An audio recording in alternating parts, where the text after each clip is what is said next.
तो old Avengers versus new Avengers के part 1 के बाद अब बारी आती है पार्ट 2 की, जहां पे हम बचे हुए एवेंजर्स को कवर करेंगे। स्वागत है एक और वीडियो में। एंड आज के इस वीडियो में हम new Avengers versus old Avengers का कंपैरिजन करने वाले हैं। लास्ट वीडियो में जो न्यू एवेंजर्स के मेंबर्स बचे थे वो है शैंग-ची, Wong, America savage, iron heart, miss Marvel, moon night and Suri. And हमारे पास एवेंजर्स की साइड से हैं captain America, doctor strange, iron man, captain Marvel, Thor and T'Challa. Old Avengers के कुछ मेंबर ऐसे हैं जो कि इस कंपैरिजन में भी हैं एंड पिछले कंपैरिजन में भी थे। ऐसा इसीलिए है क्योंकि न्यू एवेंजर्स के कुछ कैरेक्टर्स ऐसे हैं जिनका कोई परफेक्ट मैच नहीं मिल रहा था या जिनमें कोई सिमिलैरिटी नहीं थी, इसलिए मुझे वो भी ऐड करने पड़े। लेकिन फिलहाल आज के इस वीडियो को स्टार्ट करते हैं। ध्यान रखना कि ये पूरा वीडियो एमसीयू के बेसिस पे है।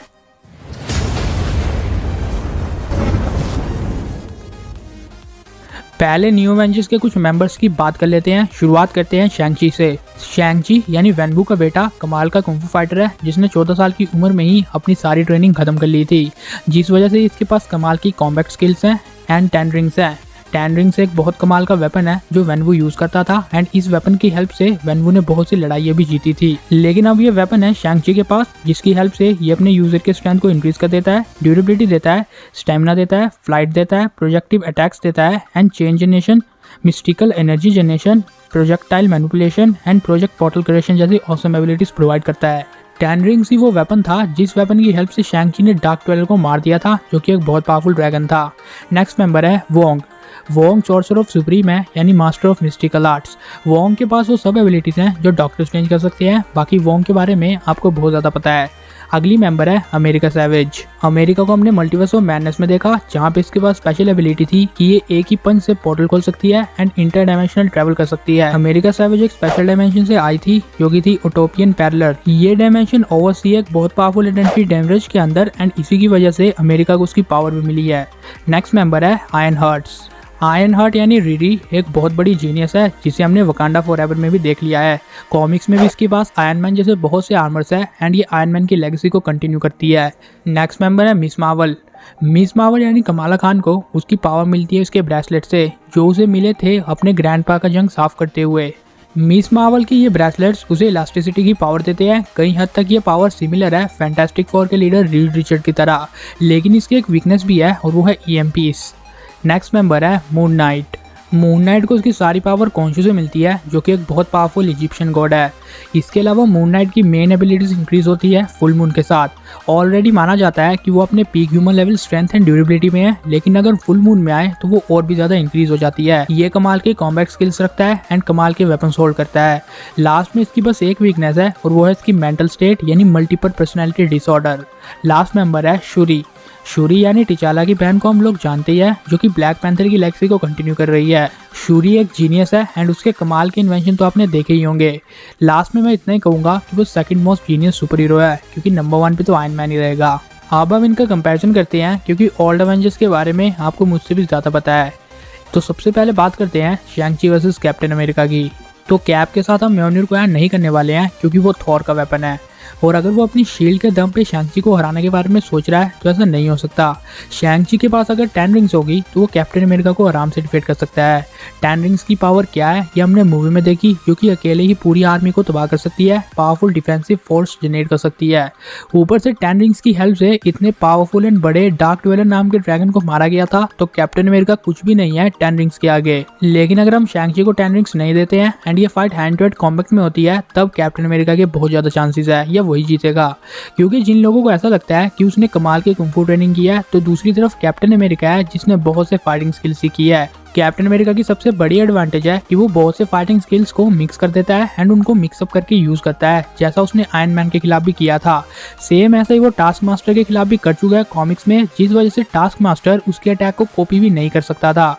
ये बातें प्रूव करती है कि अगर कॉम्बैट स्किल्स पे बात पहुंचती है या कॉम्बैट फाइट होती है तो कैप्टन अमेरिका आगे रहेगा।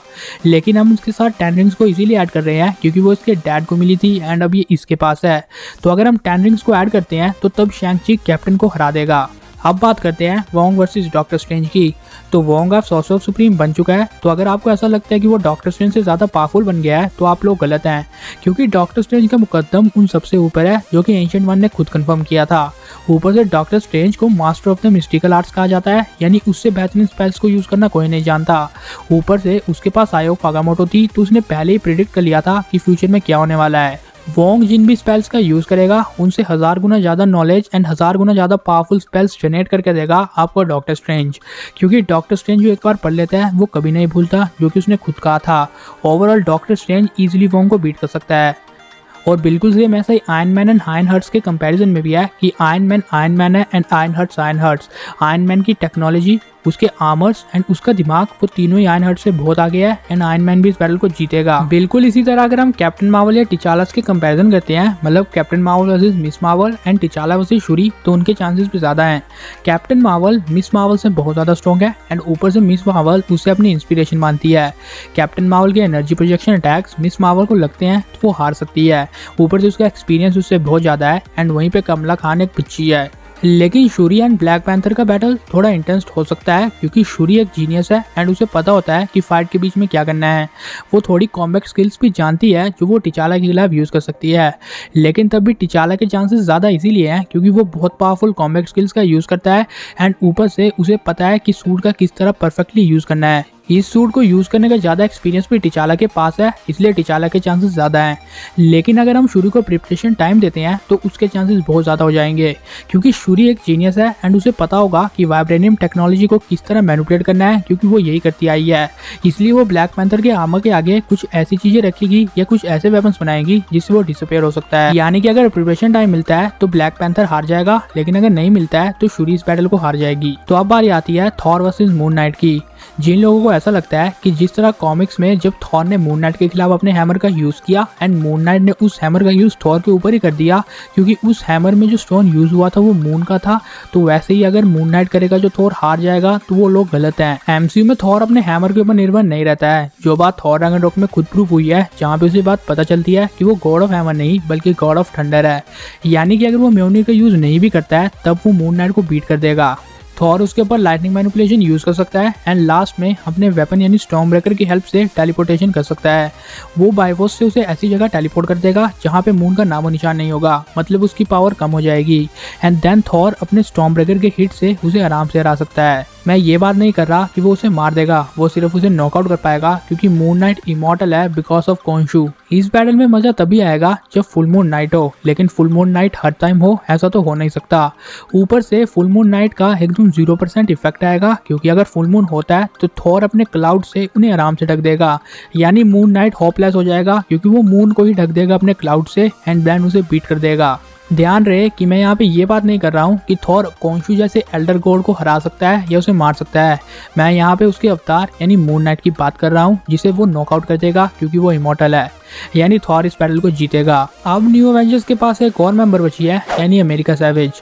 लेकिन अमेरिका के खिलाफ कोई ऐसा कैरेक्टर ही नहीं बचा जो इससे फाइट कर सके, क्योंकि इसके लेवल का कोई और है ही नहीं है या इसकी पावर किसी के सिमिलर नहीं है, इसलिए हम इसे ऐसे ही सेकंड राउंड में प्रमोट कर देते हैं। तो इसकी प्रमोशन के बाद सेकंड राउंड में सिर्फ 2 ही मेंबर आए हैं न्यू एवेंजर्स से, America savage and शैंग-ची।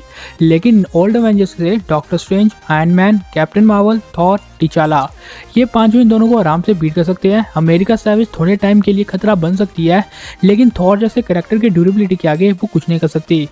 America savage ने जब स्कारलेट विच को पंच मारा था तो हम उसका इम्पैक्ट देख सकते हैं, लेकिन थॉर इन पंचेस से सर्वाइव कर सकता है, क्योंकि उसने डाइंग स्टार से सर्वाइव किया है, जो कि बहुत खतरनाक होता है।